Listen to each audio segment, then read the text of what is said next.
ready to go for you. We're going to stay on this topic of the government shutdown. So some of the news that's coming out of the government reopening is a lot of folks are weighing in on what that's done to the economy and what we can expect moving forward. The markets, as we'll say. So senior managing partner of Elite Capital, we have Gerson Gibbs, who's joining us to talk about the markets after the shutdown. So Gerson, if you can hear me, good morning to you, and thank you so much for being on with us. Good morning. How are you? Hi, I'm doing well. Okay, so things are improving, I guess we should say, as far as at least getting back running, the government's doors back open. But let's start with this. I mean, what's your first read? What are your initial thoughts now that how are the markets responding to this news? Well, just yesterday we had record highs. I think the market rallied a bit in anticipation of the negotiation happening to actually have the government reopen. I think that the regulation was at a little bit of a standstill because of the government shutdown, and they're going to reopen that, and they're going to also start implementing new processes to get the numbers from the Jobs Acts and the CPIs, because the Federal Reserve was impacted because of this shutdown. Of course, and federal workers, impacted, of course, by this as well. Many furloughed, working without a paycheck, others expected to show up. So what sectors would you say stand to benefit the most in the near term now that the government is back open?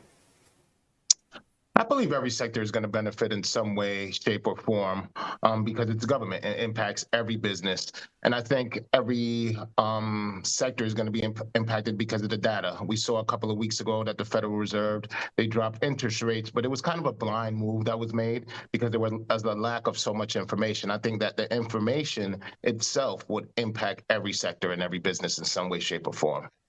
What about residual risks investors should be aware of right now, from the shutdown? So, for instance, maybe backlogs, delays, regulatory reviews, anything that we should expect to see there?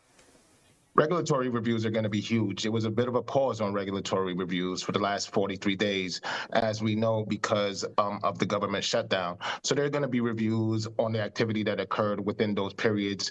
There's going to be reviews on activity that occurred prior to those periods that were supposed to be reviewed within those 43 days. So I think there's going to be a lot of regulatory backlog in some way, shape, or form.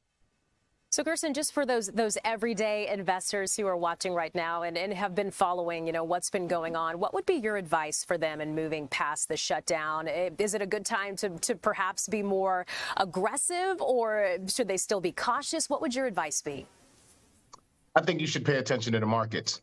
Right. We don't truly know how this is going to impact the markets. We do know that in anticipation, the markets rally and we had all-time highs.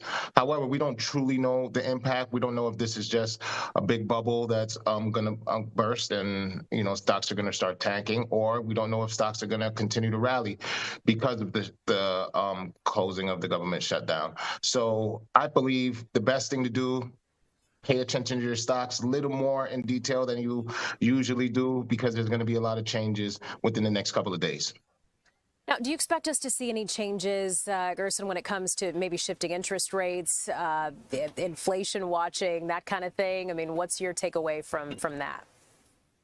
I definitely think there's going to be changes because, again, we did not have the information at the last Fed meeting, which reduced interest rates. However, I believe that this new information and the jobs information, as well as the CPI, would lead to a potential additional cut in interest rates. So I do think that the information will cause a little bit of change in interest and inflation. It might be a little higher than we anticipated, but that's the reason the ending of the government shutdown is so important, because this information is critical for all businesses, especially for the Federal Reserve. Of course. All right. Any final takeaways for us? I'm sure that this is, of course, something that you have been watching very closely. And so this news of the government reopening, obviously a lot of people taking notice. There's a lot of eyes on what's happening right now. So what are your final takeaways for us, Gerson? I think it's a great thing. I think that both sides have come to the table, although some things are still in questions and they're battling some things out. I think this is a first step in a great direction. I think that the government shutdown has impacted a lot of families. We know how it impacted the SNAP program, so I'm definitely glad that the government shutdown has come to an end, at least temporarily, for those instances, as well as government workers. They were tremendously impacted, and they're going to be getting back to work. I think it's overall great for the community when both sides are cooperating in some way, shape, or form, because it helps us move forward a lot faster. Gerson, let me ask you this before we let you go. Where can we find you just to read up more on what you've done? You got an impressive resume, sir. So, of course, more on you at Be Like Capital and just to follow along with you. You can find me, of course, on my company website, www.belite, B-E-L-I-T-E, capital, CAPITAL.com. And you can find me on every handle under Gerson Gibbs. Thank you for You're an having me. active guy online. Yeah, I'll tell you, you're not hard to find. So we appreciate you checking in with us. Gerson Gibbs, Be Like Capital, joining us today. Gerson, thank you so much. We appreciate it.